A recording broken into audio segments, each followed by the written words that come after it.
Hello students, welcome to career in action. लगन आपकी, advice हमारी। This is Shilpa Saroj and today we will talk about and discuss about the fourth part of the M Laxmikanth book. Okay, जैसे कि आपको पता है कि हमने एम लक्ष्मीकांत बुक जो है उसको स्टार्ट किया था। कैसे पढ़ेंगे उसको, क्या क्या चीज़ पढ़ना है, क्या चीज़ नहीं पढ़ना, वो सारा चीज़ उसमें हम देखेंगे। तो जैसे कि आपको पता है कि हमने first part, second part, third part अभी तक कंप्लीट किया है। हम फोर्थ पार्ट देखेंगे। आज के वीडियो में हम फोर्थ पार्ट देखेंगे। ओके, तो फोर्थ पार्ट स्टार्ट करने से पहले हम कुछ चीज़ें जो थर्ड पार्ट में छूट गई थी, या कहो कि थर्ड पार्ट का जो इंपॉर्टेंट फैक्ट्स थे वो हम कुछ देख लेंगे। उसके आगे हम फोर्थ पार्ट में बढ़ेंगे, जिसमें आज हम देखेंगे silent feature of the constitution.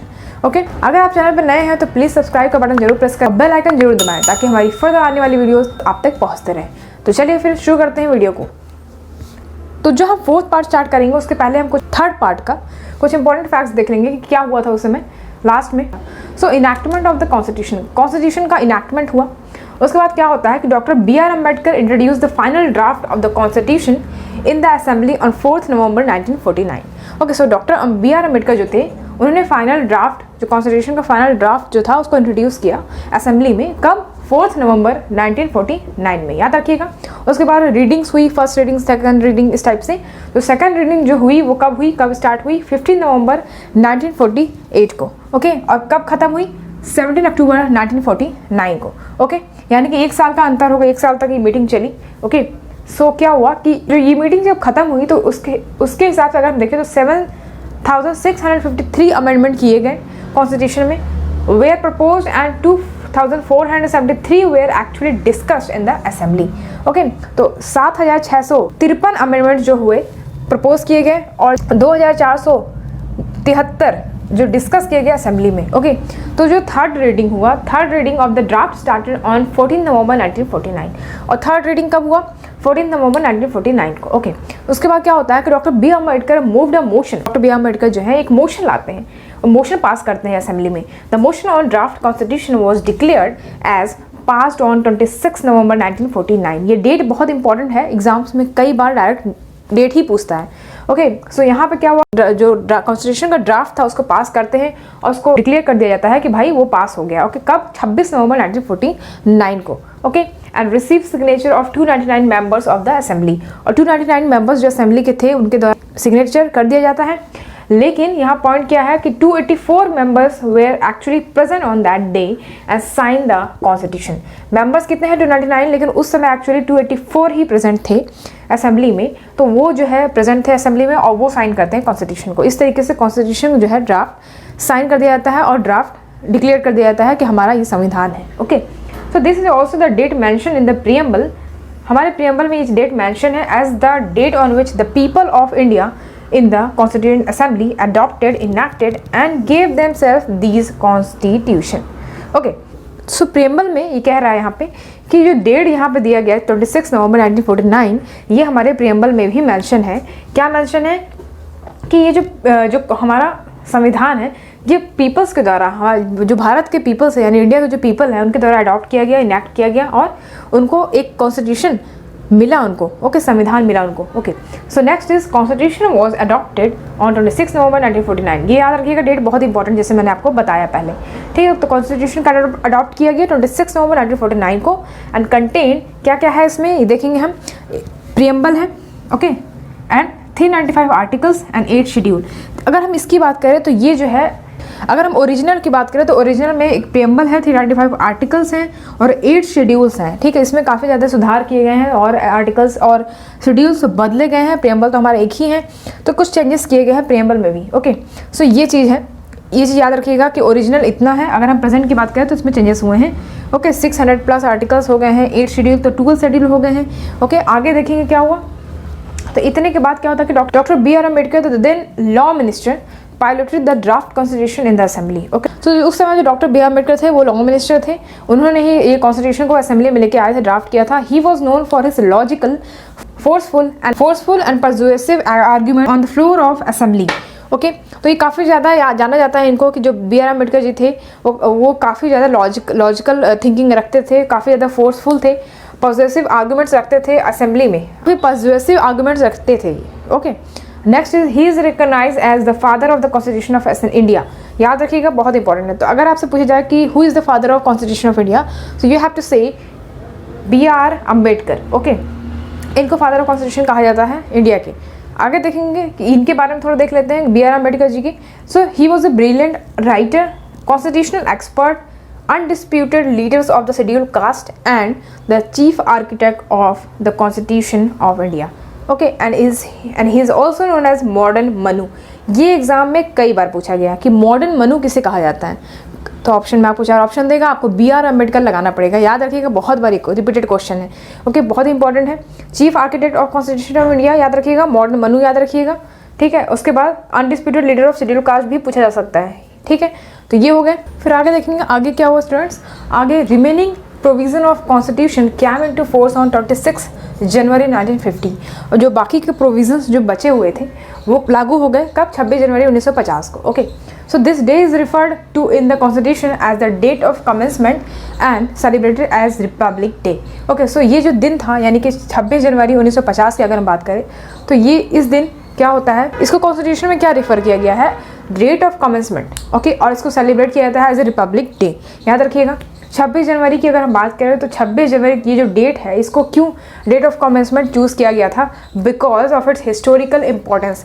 क्या हिस्टोरिकल इंपॉर्टेंस थी वो हम देखेंगे कि on this day in 1930 Purna Swaraj day was celebrated following resolution of Lahore session of INC, okay. So क्या हुआ कि जब 1930 का जब समय था तो उस समय इसी दिन यानी कि 26 जनवरी को ही पूर्ण स्वराज जो डे था वो सेलिब्रेट किया गया था, ओके। और ये जो रिजोल्यूशन पास किया गया था लाहौर सेशन जब हुई थी, इंडियन नेशनल कांग्रेस की जो लाहौर सेशन हुई थी 1929 में, तब ये पूर्ण स्वराज मनाया गया था 26 जनवरी को। तो ये ऐतिहासिक दिन था, तो इसीलिए 26 जनवरी को सेलिब्रेट किया गया as a date of commencement and as a celebrate as a republic day, okay.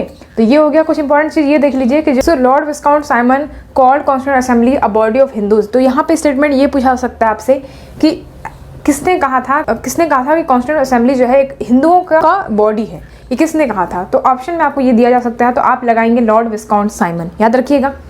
और उसी की तरीके से अगर हम देखें तो विंस्टन चर्चिल ने क्या कहा, उन्होंने कहा कि constituent assembly represented only one major community in India, ये स्टेटमेंट दिया उन्होंने, ओके, याद रखिएगा, ये स्टेटमेंट दिया उन्होंने। तो ये क्वेश्चन में ये भी पूछा जा सकता है। उसके बाद हम देखेंगे कुछ इंपॉर्टेंट फैक्ट्स जो बहुत बार एग्जाम में आते हैं, ओके। ये बिल्कुल मत छोड़िएगा, आप स्किप मत करिएगा, पूरा वीडियो देखिएगा तभी आपको समझ में आएगा। अगर आप M लक्ष्मीकांत बुक पढ़ रहे हैं तो अगर आप पढ़ना चाहते हैं तब आप पूरा वीडियो देखिएगा तभी आपको बेनिफिशियल होगा, ओके। तो चलिए फिर देखते हैं कि एलिफेंट की अगर बात करें तो एलिफेंट को अडॉप्ट किया गया सिंबल, कॉन्स्टिट्यूएंट असेंबली का जो सिंबल था उसको एज ए सिंबल अडॉप्ट किया गया, ओके, एलिफेंट को। उसके बाद देखेंगे HVR अयंगर, ये कौन थे, कॉन्स्टिट्यूएंट असेंबली के सेक्रेटरी थे, यहाँ पे CA लिखा है, इसका मतलब कॉन्स्टिट्यूएंट असेंबली, ओके। तो ये कॉन्स्टिट्यूएंट असेंबली के सेक्रेटरी थे, okay, HVR Iyengar, okay.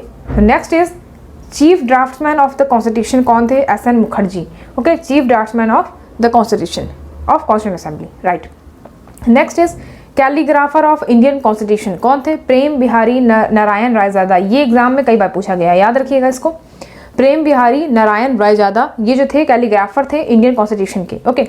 Next is original version was beautified and decorated by artist from Shantiniketan including Nandlal Bose and Beohar Ram Manohar Sinha, okay. अगर हम कॉन्स्टिट्यूशन की बात करें तो हमारा जो ओरिजिनल वर्जन है उसको ब्यूटिफाइड और डेकोरेटेड किया गया है कि इनके द्वारा कौन से आर्टिस्ट है, वो शांति निकेतन से हैं, कौन से, नंदलाल बोस, याद रखिएगा पहला, दूसरा है ब्योहर राम मनोहर सिन्हा, ओके। आगे हम कुछ देखेंगे calligraphy of Hindu version of original constitution. अगर हम कैलीग्राफी हम हिंदी वर्जन देखें ओरिजिनल कॉन्स्टिट्यूशन का तो उसका कैलीग्राफी कौन किया है, किसके द्वारा किया गया है, वसंत कृष्णन वैद्य, याद रखिएगा, इंपॉर्टेंट है ये, ओके। नेक्स्ट इज अगर हम देखें कैबिनेट मिशन की, जिसके मैंने आपको पहले बताया था कि कैबिनेट मिशन में 3 मेंबर्स थे आए थे, जो क्या क्या नाम है उनका, ये इंपॉर्टेंट नाम है इसलिए मैंने यहाँ पे बताया है, Lord Pethick Lawrence, sir Stafford Cripps, AV Alexander, okay, ठीक है, sir Stafford Cripps, AV Alexander, ये 3 नाम है, ये 3 नाम इंपॉर्टेंट है, आपसे क्वेश्चन में ये पूछा जा सकता है कि 3 मेंबर्स कौन से थे, ओके। तो नाम दे सकता है आपको, याद रखिएगा नाम, Lord Pethick Lawrence, sir Stafford Cripps, AV Alexander, okay. So जो कैबिनेट मिशन ये कब आई थी इंडिया में, 24 मार्च 1946 को, और इसने अपना प्लान जो पब्लिश कब किया था, 16 मई 1946 को, यानी मार्च अप्रैल मई, यानी मई में इन्होंने पब्लिश कर दिया था अपना प्लान, ओके। यहाँ तक है। इसके बाद हम देखेंगे silent feature of the constitution, तो चलिए फिर शुरू करते हैं। तो स्टूडेंट्स अब हम देखेंगे silent feature of the constitution, okay. चलिए फिर स्टार्ट करते हैं। Indian constitution borrowed from every constitution from the world. Indian constitution की अगर हम बात करें तो इसको बोरो किया गया है वर्ल्ड के जितने भी कॉन्स्टिट्यूशन है वहाँ से बोरो किया गया है, उनके संविधान से लिया गया है।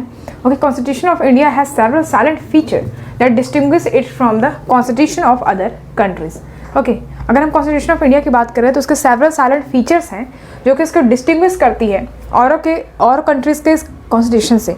ओके, अलग करती है। अगर हम देखें, a number of original feature of Indian constitution have undergone a substantial change on account of several amendment, particularly 7th, 42nd, 44th, 73rd, 24th, 97th amendment। Okay, अगर हम बात करें कि अगर हम ओरिजिनल फीचर्स की बात करें इंडियन कॉन्स्टिट्यूशन की, तो काफ़ी सारा किसके होते हुए गया है, सब्सटेंशियल चेंजेस हुए हैं उसमें। ओके, सो जो चेंजेस हुए हैं और बहुत सारे अमेंडमेंट किए गए हैं, जैसे कि हम देखें 7th, 42nd, 44th, 73rd, 74th, 97 amendment किए गए हैं ओरिजिनल कॉन्स्टिट्यूशन में। ओके, इतने सारे जो चेंजेस किए गए हैं, तो अगर हम देखें कि 42nd अमेंडमेंट एक्ट 1976 की बात करें तो इसको मिनी कॉन्स्टिट्यूशन कहा जाता है। Okay, 42nd act amendment act 1976 is also known as mini constitution. ये बहुत इंपॉर्टेंट है, एग्जाम में कई बार पूछा गया कि किसको, कौन से कॉन्स्टिट्यूशन अमेंडमेंट को मिनी कॉन्स्टिट्यूशन कहा जाता है, तो आप बताएंगे 42nd constitution amendment act 1976। Okay, यहाँ से एक क्वेश्चन नंबर आ गया आपका, यहाँ से पक्का हो गया क्वेश्चन। ठीक है, जो क्वेश्चन मैं बता रही हूँ समझ लीजिए कि वो क्वेश्चन आना ही है, ये आप याद रखिए। ओके, तो चलिए फिर आगे बढ़ते हैं। आगे है इन केशवानंद भारती केस। केशवानंद भारती केस से एक क्वेश्चन तो आता ही है, कुछ भी कर लीजिए आप। In Kesavananda Bharati case 1973 the Supreme Court ruled that the constitutional power of parliament under Article 368 does not enable to alter the basic structure of the Constitution।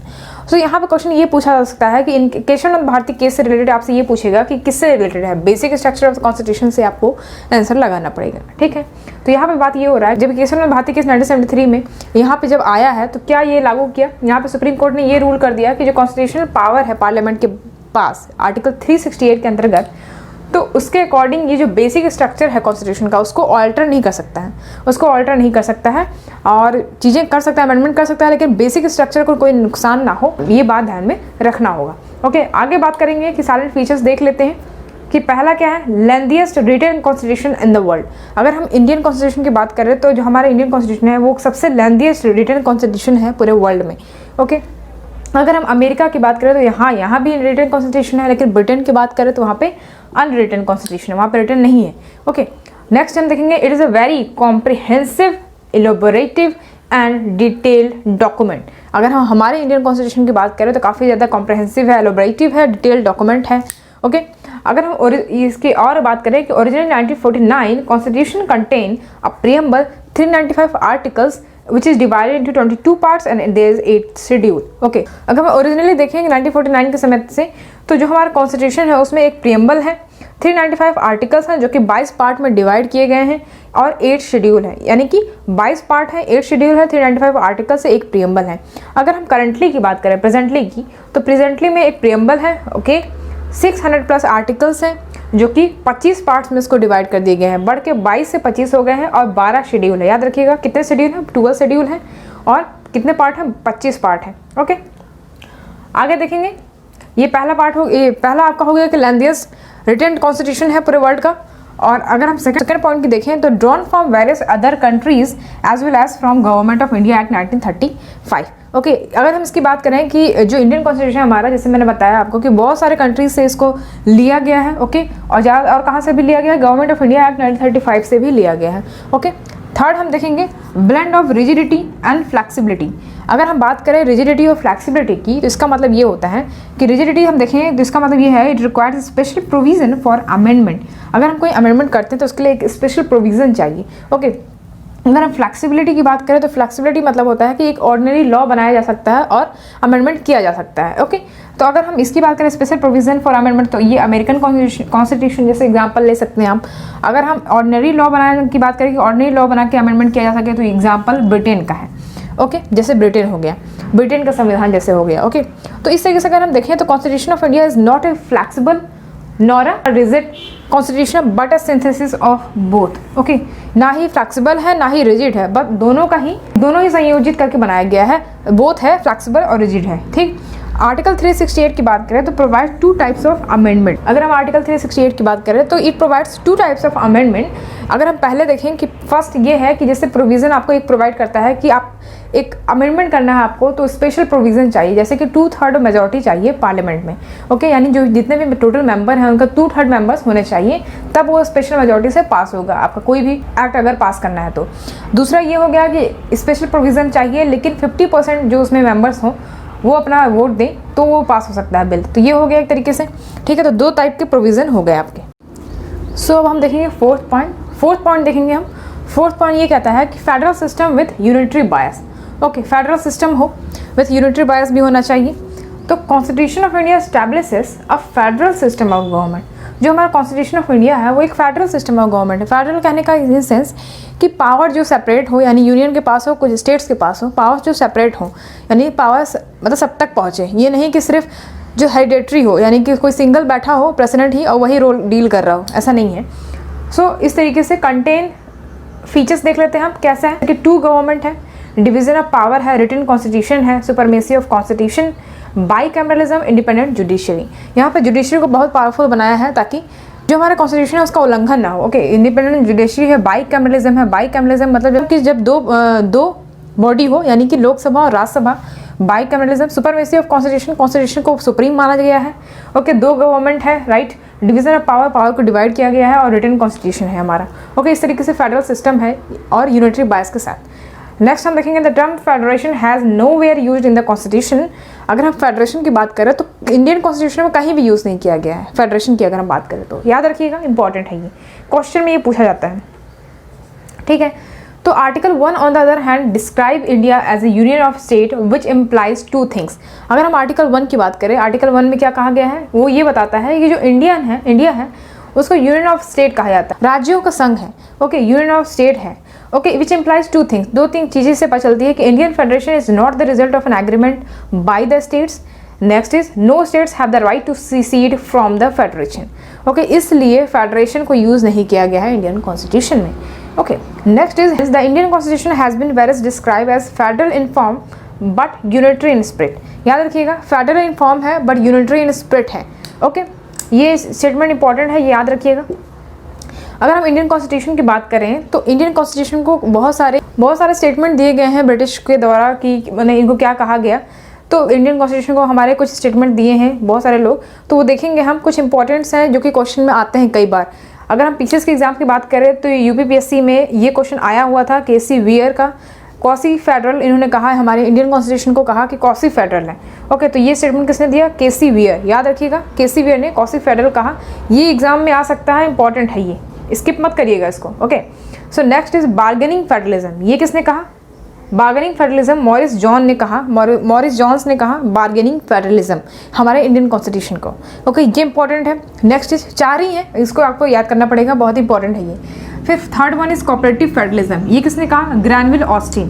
Granville Austin की बुक है, वो आप पर जरूर पढ़िएगा कॉन्स्टिट्यूशन की।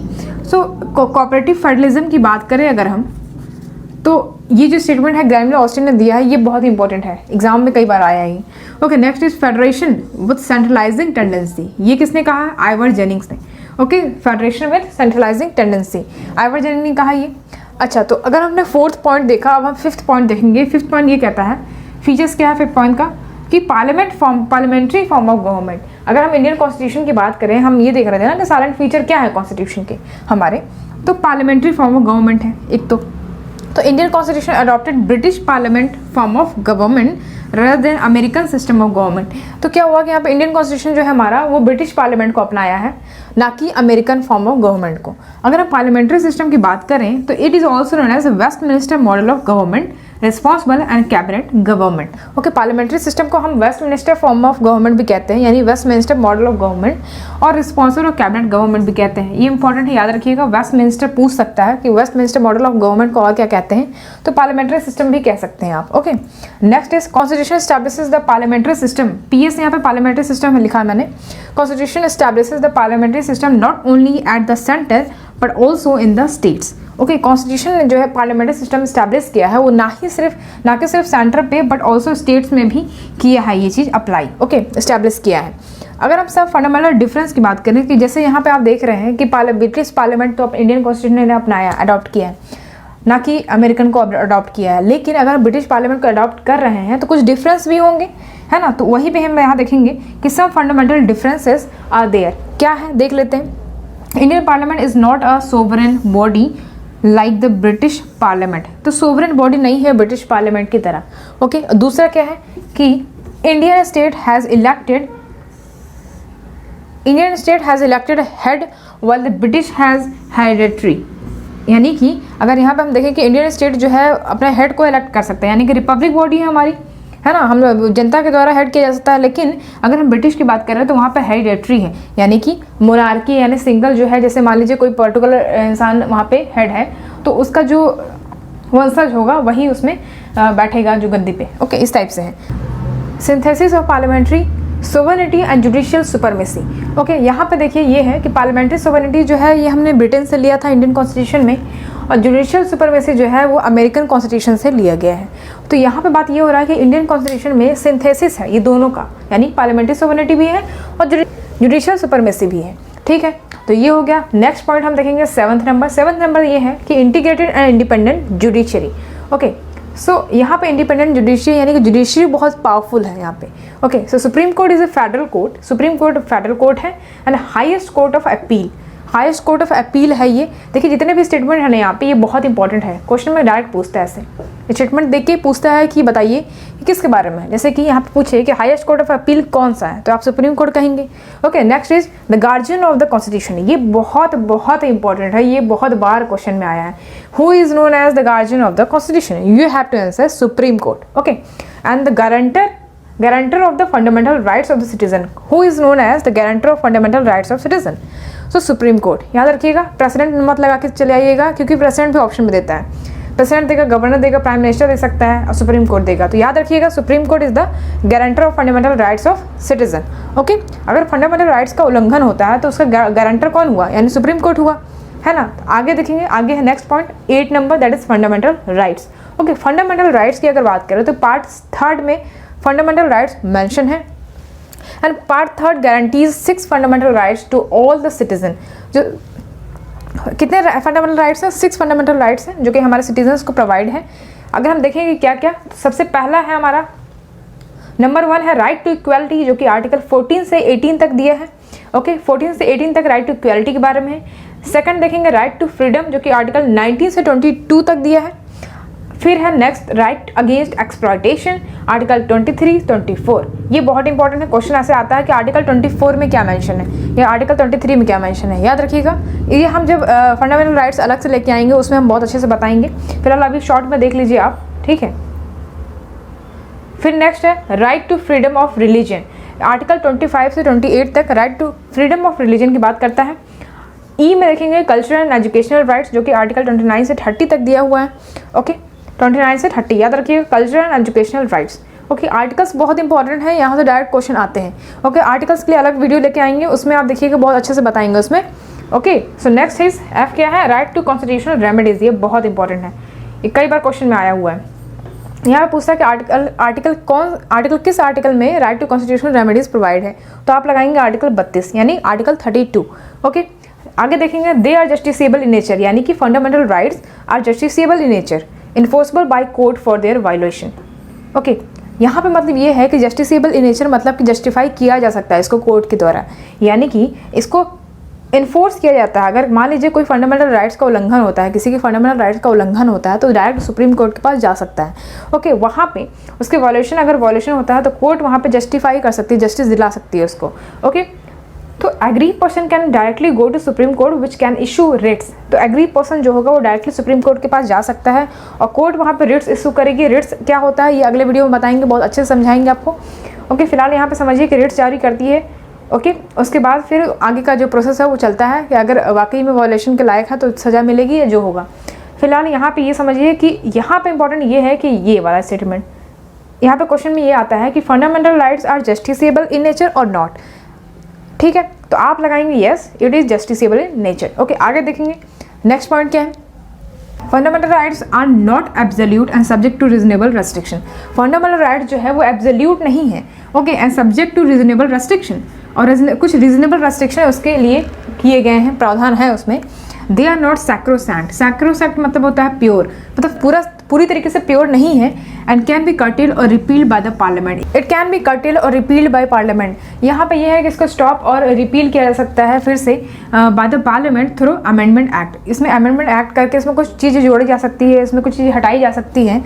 They can be suspended during national emergency. National emergency के दौरान इसको सस्पेंड भी किया जा सकता है फंडामेंटल राइट्स को, एक्सेप्ट आर्टिकल 20 एंड 21। 20 और 21 आर्टिकल को छोड़ के बाकी जो भी आर्टिकल्स हैं, यानी जो भी आर्टिकल्स है फंडामेंटल राइट्स से रिलेटेड, उसको सस्पेंड किया जा सकता है during national emergency. Okay, next point ये है कि 9 पॉइंट देखेंगे हम। यहाँ पे हमने 8 पॉइंट देखा फंडामेंटल राइट्स। 9 पॉइंट में है डीपीएसपी। डीपीएसपी अनदर फीचर है, साइलेंट फीचर है कॉन्स्टिट्यूशन का। तो directive principle of state policy, इसको बोलते हैं DPSP, directive principle of state policy. Okay, according to B R Ambedkar, DPSP is a novel feature of Indian constitution. B R Ambedkar ने DPSP को एक नॉवल फीचर बताया है कॉन्स्टिट्यूशन का, जो कि किस पार्ट में, पार्ट 4 ऑफ इंडियन कॉन्स्टिट्यूशन। यहाँ पे पार्ट 3 में फंडामेंटल राइट्स था, पार्ट 4 में directive principle of state policy है। तो ये भी क्वेश्चन में इंपॉर्टेंट है कि पार्ट 3 में क्या है, पार्ट 4 में क्या है, याद रखिएगा आप इसको, ठीक है। पार्ट 4 में डीपीएसपी है। It classified into 3 broad categories. अगर आप सोचेंगे डीपीएसपी क्या है, तो डीपीएसपी जो है आपका डायरेक्टिव प्रिंसिपल्स हैं, कुछ प्रिंसिपल्स हैं जिसको अगर आप कुछ भी लॉ बनाते हैं या तो उसको फॉलो करते हुए आपको लॉ बनाना होगा, ओके, ध्यान में रखते हुए।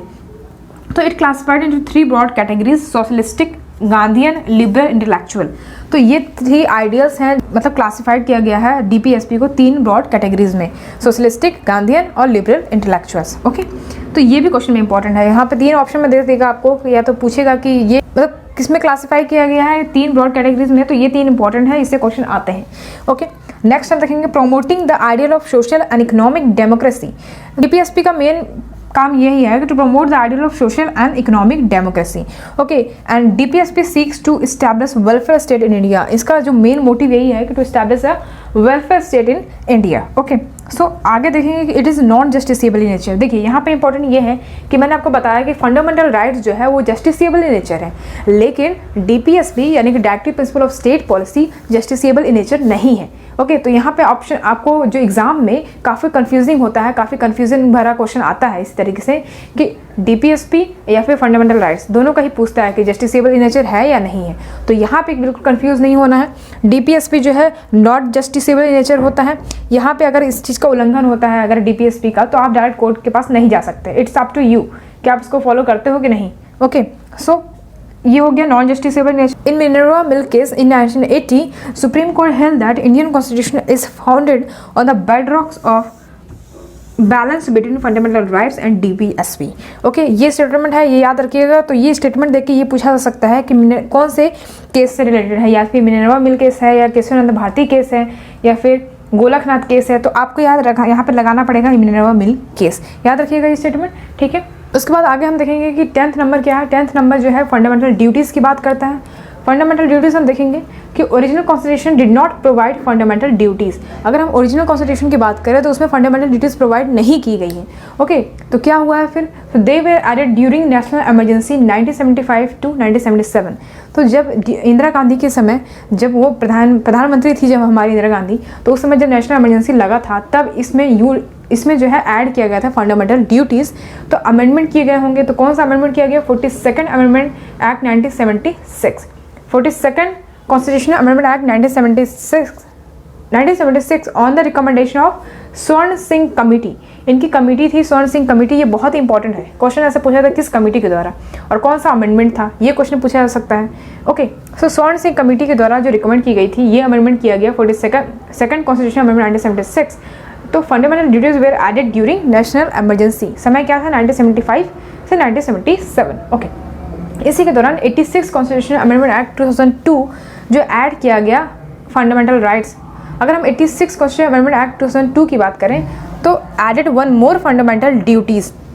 तो 86 कॉन्स्टिट्यूशनल अमेंडमेंट एक्ट 2002 के द्वारा एक फंडामेंटल ड्यूटीज़ और ऐड किया गया था इस फंडामेंटल ड्यूटीज़ के अंतर्गत। ओके, फिर अगर हम देखें फंडामेंटल ड्यूटीज़ को तो 4th पार्ट 4 के ए में आता है फंडामेंटल ड्यूटीज़, याद रखिएगा। अगर हम पार्ट 4 की बात करें तो DPSP था, ओके। अगर हम इसकी बात करें फंडामेंटल ड्यूटीज़ की तो पार्ट 4 के ए में आएगा, ओके। तो fundamental duties consist of only one article, that is in article 51 के ए में, ओके। तो फंडामेंटल ड्यूटीज़ की बात करें तो इसमें सिर्फ एक आर्टिकल है, आर्टिकल 51 के ए में, और फंडामेंटल ड्यूटीज़ कितने हैं? 11 फंडामेंटल ड्यूटीज़ हैं, ओके। याद रखिएगा पार्ट 4 के ए में है फंडामेंटल ड्यूटीज़, और कौन से आर्टिकल में? 51 के ए में। और कितने फंडामेंटल ड्यूटीज़ हैं? 11 फंडामेंटल ड्यूटीज़ मेंशन है, ओके। सो उस 11 फंडामेंटल ड्यूटीज़ को हम अलग से जब लेके आएंगे लेक्चर, उसमें बताएंगे, इसमें सिर्फ फंडामेंटल ड्यूटीज़ के बारे में बताएंगे। तो सारा 11 फंडामेंटल ड्यूटीज़ कौन कौन से वो चीज़ हम देखेंगे। तो फिलहाल आगे बढ़ते हैं, आगे देखते हैं 11 पॉइंट क्या है। A secular state, okay. So the term secular ये बहुत इंपॉर्टेंट है, क्वेश्चन काफ़ी आए हैं इससे पीसीएस के एग्जाम्स में, और IAS के भी एग्जाम्स में आते हैं डिस्क्रिप्टिव में, okay. So the term secular added to the preamble, ये टर्म जो सेक्युलर ऐड किया गया था कब? प्रियम्बल में, by the 42nd constitution amendment act 1976 42nd constitution amendment act 1976 को ला के प्रियम्बल में सेक्युलर जो टर्म है उसको यूज़ किया गया था और उसको ऐड कर दिया गया था, ओके।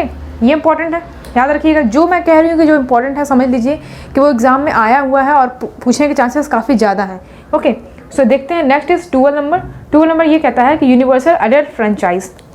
यहाँ पे ये बात होता है कि every citizen not less than 18 years has the right to vote without any discrimination of caste, race, religion, sex, literacy, wealth and so on, okay. So यहाँ पे ये है कि कोई भी सिटीजन जो 18 साल से कम नहीं है उनके पास ये राइट है कि वो वोट कर सकते हैं विदाउट एनी डिस्क्रिमिनेशन। ये सारे डिस्क्रिमिनेशन से ऊपर उठ के वो वोट दे सकते हैं। और वोटिंग एज जो है वो रिड्यूस जो हो गई है कहाँ से? 18 साल, पहले 21 साल थी, वो कम होकर अब 18 साल कर दी गई थी। तो जो ये की गई है वो कौन से अमेंडमेंट के द्वारा लाई गई थी? 61 कॉन्स्टिट्यूशन अमेंडमेंट एक्ट 1988 पास किया गया और 21 साल से कम करके 18 वर्ष कर दिया गया। वोटिंग एज जो है, जो वोटिंग एज है सिटीजन की, वो कर दिया गया, ओके। अडल्ट फ्रेंचाइजी की बात करें अगर तो, ओके, ये याद रखिएगा, बहुत इंपॉर्टेंट है ये। अगर पूछा जा सकता है कि वोटिंग एज जो रिड्यूस किया गया 18 से, जो 18 कर दिया गया 21 से जो था, तो कौन सा अमेंडमेंट करके लाया गया? तो आप बताएंगे 61 कॉन्स्टिट्यूशन अमेंडमेंट एक्ट 1988, ओके।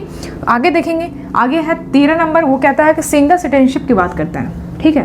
तो यहाँ पे देखिए ऐसा एग्जाम्पल समझिए कि जैसे मान लीजिए US है, ओके, USA है। यहाँ पे प्रावधान ये है कि जैसे सिटीजन वो USA के हैं, तो USA के सिटीजन तो हैं ही वो, लेकिन अगर हम कहें कि पर्टिकुलर स्टेट के भी सिटीजन हैं वो, तो इसलिए वहाँ पर डुअल सिटीजनशिप है।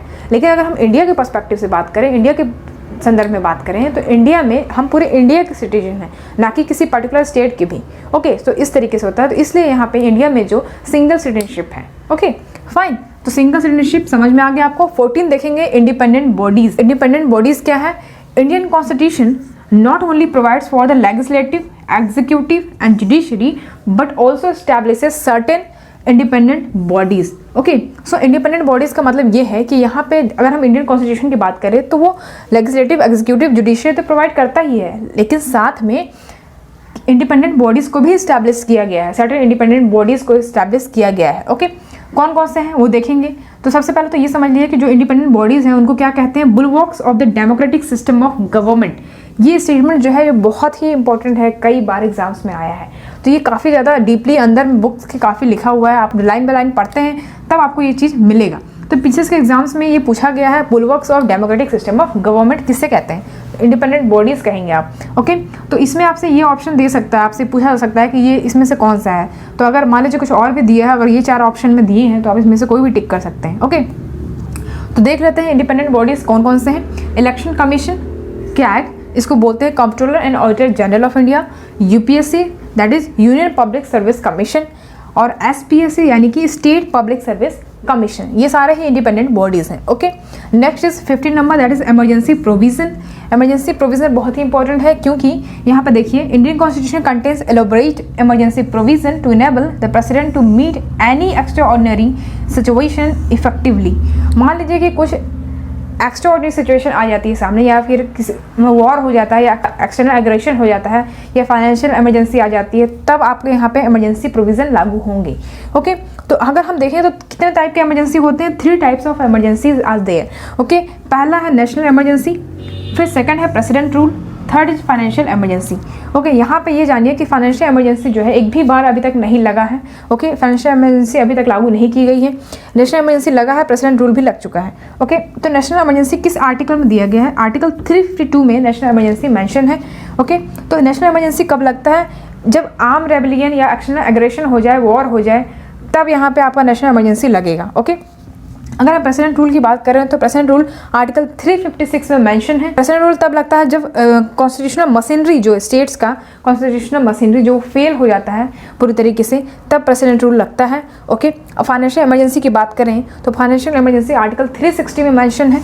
जब फाइनेंशियल स्टेबिलिटी काफ़ी ज़्यादा हार्म की सिचुएशन में आ जाता है, काफ़ी ज़्यादा स्टेबल नहीं रहता और बहुत ज़्यादा गिरने की संभावना होती है, तब यहाँ पे फाइनेंशियल इमरजेंसी लगता है। आर्टिकल 360 में मेंशन है ये। तो आप यहाँ पे आर्टिकल बहुत ही इंपॉर्टेंट है, कई बार क्वेश्चन में ऐसे पूछा जाता है या मैच द फॉलोइंग में आ सकता है कि आर्टिकल 352, 356, 360 के सामने मैच करिए आप कौन सा, तो आप वहाँ पर कन्फ्यूज हो जाओगे। लाइन बाय लाइन याद करिए, याद हो जाएगा आपको। 352 पहले है, फिर 356, देन 360।